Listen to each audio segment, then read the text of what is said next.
Hello everyone, and welcome to Fact O Real. Today, we're kicking off our first of the many videos on a subject that is of much debate and discussion in America: guns. According to a recent report by ABC News, there have been more mass shootings than days in 2023. This is a reality that we must all face, especially as parents. In this video, we'll take a closer look at how much gun violence impacts parents' decisions regarding their children's safety, including where to send them to school, and why. If you are a parent, please spend the next 3 or so minutes with us. A recent survey conducted by the Kaiser Family Foundation revealed that a majority of U.S. adults have been personally impacted by a gun-related incident.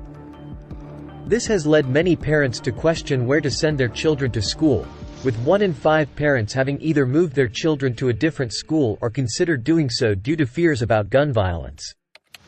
This is a deeply concerning statistic, as it suggests that gun violence is not only affecting individual families but also having a broader impact on our education system. These fears are not unfounded. We delved into the data from CDC since 2016. Data from CDC through 2016 showed that firearm-related injuries were second only to motor vehicle crashes as the leading cause of death among children and adolescents, that is, persons 1 to 19 years of age. Since 2016, that gap has narrowed, and since 2020, firearm-related injuries became the leading cause of death in that age group.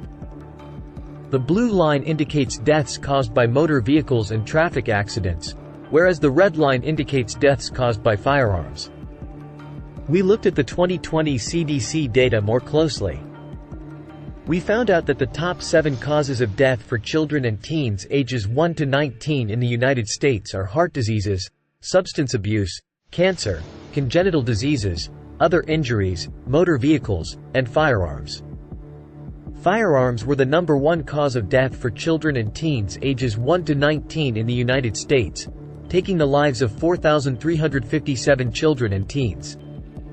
The majority of these deaths were due to homicide, with suicide and unintentional injuries being the other leading causes. So what can we do as parents and concerned citizens to address this issue? One important step is to advocate for sensible gun laws and regulations that keep firearms out of the hands of those who shouldn't have them. This includes measures such as universal background checks, mandatory waiting periods, and restrictions on the sale of assault weapons. Another important step is to work together as a community to address the root causes of gun violence. This means investing in mental health services, addressing poverty and inequality, and promoting conflict resolution and nonviolent communication. Ultimately, the issue of gun violence in America is a complex and multifaceted one that requires a nuanced and comprehensive approach.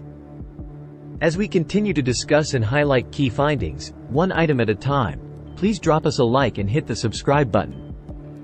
Please watch more videos from this series over the course of the next few weeks. Stay safe and we will see you next week.